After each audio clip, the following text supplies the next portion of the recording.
Hello and welcome students, আশা করি তোমরা সকলেই খুব ভালো আছো। জ্ঞানজ্যোতি কোচিং সেন্টারের পক্ষ থেকে তোমাদের সবাইকে আরও একবার স্বাগত।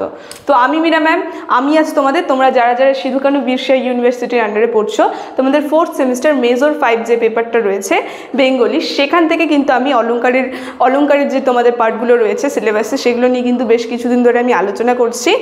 তো আজ আমি যেই অলঙ্কারের থেকে তোমাদের যেই বিষয়টি নিয়ে আলোচনা করব সেটা হচ্ছে ব্যাজস্তুতি অলঙ্কার। এই অলঙ্কারের সংজ্ঞা এবং উদাহরণ, তার সঙ্গে বৈশিষ্ট্য সহ কিন্তু আমি বিস্তারিতভাবে আলোচনা করব এবং তোমাদের বুঝিয়ে দেব। তোমরা অবশ্যই ভিডিওটি শুরু থেকে শেষ অবধি দেখার চেষ্টা করবে, ঠিক আছে? তাহলে আলোচনাটি আমি শুরু করছি। দেখো, প্রথমে এর একটু সংজ্ঞাটা নিয়ে বলি। এই যে ব্যাজস্তুতি অলঙ্কার যে আছে, আমরা একটা লাইনে কিন্তু শুধুমাত্র মনে রাখবো। প্রথম যে লাইনটা বলছে, কিভাবে মনে রাখবো আমরা? বলছে যেখানে নিন্দার ছলে স্তুতি বা স্তুতির ছলে নিন্দা প্রকাশ পায় তাকে বলা হয় ব্যাজস্তুতি অলঙ্কার। শুধুমাত্র একটি লাইন, ঠিক আছে? নিন্দার ছলে স্তুতি বা স্তুতির ছলে যখন নিন্দা করা হয় তখন সেটাকে বলা হয় ব্যাজস্তুতি অলঙ্কার। বা যে অলঙ্কারে নিন্দা হয়, মানে স্তুতির ছলে কি করছে, একটা জিনিসকে নিন্দা করছে, বা নিন্দার ছলে কি করছে, স্তুতি করছে, তখন যে অলঙ্কার উৎপন্ন হয় সেটাকে আমরা বলবো ব্যাজস্তুতি অলঙ্কার। একটা লাইনে কিন্তু আমরা এটা মনে রাখতে পারবো। দেখো, এখন আরো বিষয়টা আমরা ভালো করে বুঝি।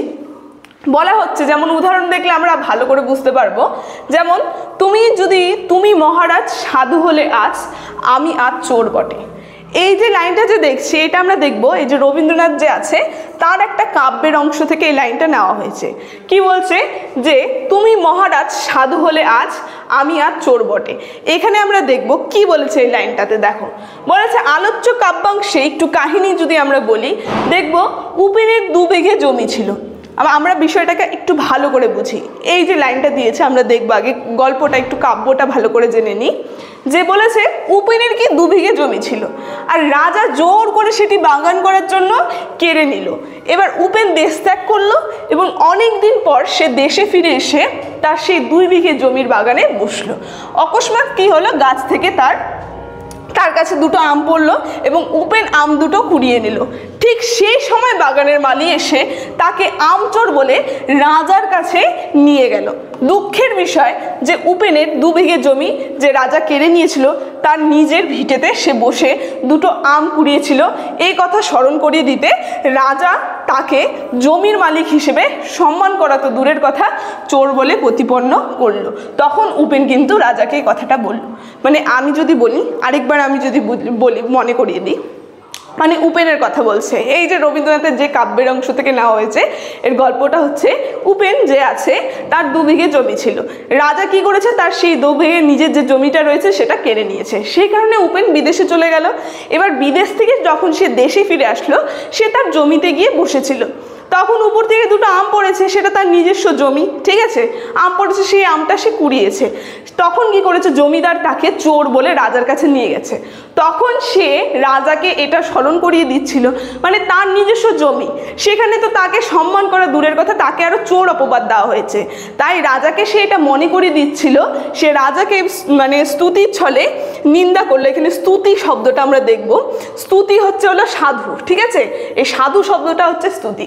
তাই বলছে মহারাজ তুমি যদি আজ সাধু হও তাহলে আমি চোর বটে। এখানে কিন্তু স্তুতির ছলে নিন্দা করলো। বলছে মহারাজ তুমি যদি সাধু হয়ে থাকো তাহলে আজ আমি চোরও বটে। কারণ এটা কি উপেনের সঙ্গে অন্যায় হয়েছে, তাই না? সেই বিঘে জমিটা কার ছিল? তার ছিল, কিন্তু তাকে তো সম্মান করা দূরের কথা, তার থেকে কেড়ে নেওয়া হয়েছে। তারপরে এখন তাকে আবার চোর বলে অপবাদ দেওয়া হয়েছে। সেটাই মনে করানোর জন্য কিন্তু সে রাজাকে এই কথাটা বলেছিল। মানে এখানে আমরা দেখব স্তুতির ছলে কি করা হলো, নিন্দা করা হলো, সেটাই এখানে বলছে। দেখো, আমরা দেখব সাধারণভাবে মহারাজ সাধু বলায় এটি হচ্ছে স্তুতি বলে মনে হচ্ছে। এখানে আমরা বুঝবো যে স্তুতির ছলে নিন্দা, স্তুতিটা হচ্ছে সাধু শব্দ, ঠিক আছে? সেই সাধু হচ্ছে স্তুতির ছলে নিন্দা বলে মনে হচ্ছে, কিন্তু এর আসল তাৎপর্য হচ্ছে নিন্দা।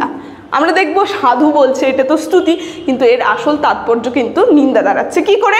কারণ আসল চোর হচ্ছে জমিদার নিজে। যে জমিদার সেই যে উপেনকে চোর বলে রাজার কাছে নিয়ে গিয়েছিল, সে তো নিজে চোর, কারণ অন্যের জমি সে চুরি করেছে, ঠিক আছে? যার জমি সেখানে বসার অধিকার তার রয়েছে, ঠিক আছে? এখানে মানে যে চোর সে নিজেই চোর, তাই বলছে জমিদার যে সে নিজেই চোর, তাই বলছে যদিও সে নিজেকে সাধু প্রমাণ করতে চাইলো, মানে জমিদারকে সে যদিও সাধু প্রমাণ করতে চাইলো, কে? রাজা। তাই কিন্তু সুতরাং এখানে স্তুতির ছলে নিন্দা করেছে, তাই এটি হচ্ছে ব্যাজস্তুতি অলঙ্কারের উদাহরণ কিন্তু আমরা বলতে পারবো। ঠিক আছে, আশা করি তোমরা বুঝতে পারলে উদাহরণটা দিয়ে। এখন দেখো এর একটু বৈশিষ্ট্য আমরা দেখে নিই। এই যে ব্যাজস্তুতি অলঙ্কার যে আছে এর বৈশিষ্ট্য কি করে আমরা বুঝতে পারবো যে এটা ব্যাজস্তুতি অলঙ্কার, এর কিছু বৈশিষ্ট্য রয়েছে। প্রথম লাইনটা যে আমি বলেছিলাম ব্যাজস্তুতি অলঙ্কারে কি হবে, বলেছে ব্যাজস্তুতি অলঙ্কারে আমরা দেখব স্তুতির ছলে নিন্দা করা হবে। এই যে প্রথমে আমি বললাম দুটো লাইন আমরা মনে রাখবো, একটা হচ্ছে স্তুতির ছলে নিন্দা, ঠিক আছে। তারপরে আরেকটা দেখো 2 নম্বর পয়েন্টে কিন্তু এটা বলেছে নিন্দার ছলে স্তুতি। যখন আমরা দেখব কোনো অলঙ্কারের মধ্যে স্তুতির ছলে নিন্দা হচ্ছে বা নিন্দার ছলে স্তুতি করা হচ্ছে তখনই সেটাকে বলা হবে ব্যাজস্তুতি অলঙ্কার। ঠিক আছে, এই জায়গাটা কিন্তু আমরা মনে রাখবো। তারপরে বলেছে এই অলঙ্কারে বক্রোক্তি বা শ্লেষের ভাব অনুভূত হয়। আমরা দেখব অনেকটা এই অলঙ্কারের মধ্যে যে বক্রোক্তি অলঙ্কার আছে, তারপরে শ্লেষ অলঙ্কার আছে, এই সমস্ত ভাব কিন্তু এর মধ্যে অনুভূত হয়ে থাকে। এটা কিন্তু আমরা লক্ষ্য করতে পারবো। এগুলো ছিল ব্যাজস্তুতি অলঙ্কারের কিছু বৈশিষ্ট্য, এর মাধ্যমে আমরা চিনতে পারবো যে এগুলো ব্যাজস্তুতি অলঙ্কার। ঠিক আছে, তো আজকের এই ব্যাজস্তুতি অলঙ্কার নিয়ে আলোচনা আমার এতটুকুনি ছিল। আলোচনাটি খুব ছোট্ট এবং সহজ আকারে আমি তোমাদেরকে বোঝানোর চেষ্টা করেছি। আলোচনা এখানেই শেষ করছি। তবে শেষ করার আগে তোমাদের সঙ্গে একটা গুরুত্বপূর্ণ ইনফরমেশন আমি জানিয়ে দিই যে দেখো স্ক্রিনে তোমরা দুটো নাম্বার দেখতে পাচ্ছ, এই নাম্বার দুটি হচ্ছে আমাদের Gyanjyoti coaching centre official helpline number. এখানে তোমাদের সমস্ত সাবজেক্টের নোটস দেওয়া, তার সঙ্গে প্রত্যেকটা সাবজেক্টের কিন্তু অনলাইনে ক্লাস করানো হয়। তো তোমরা যদি আমাদের সঙ্গে যুক্ত হতে চাইছো তাহলে দেরি না করে স্ক্রিনে দেওয়া নাম্বার দুটির মধ্যে যে কোনো একটি নাম্বারের সঙ্গে যোগাযোগ করে আমাদের সঙ্গে যুক্ত হয়ে যাবে। ভিডিওটি শুরু থেকে শেষ অবধি দেখার জন্য থ্যাংক ইউ।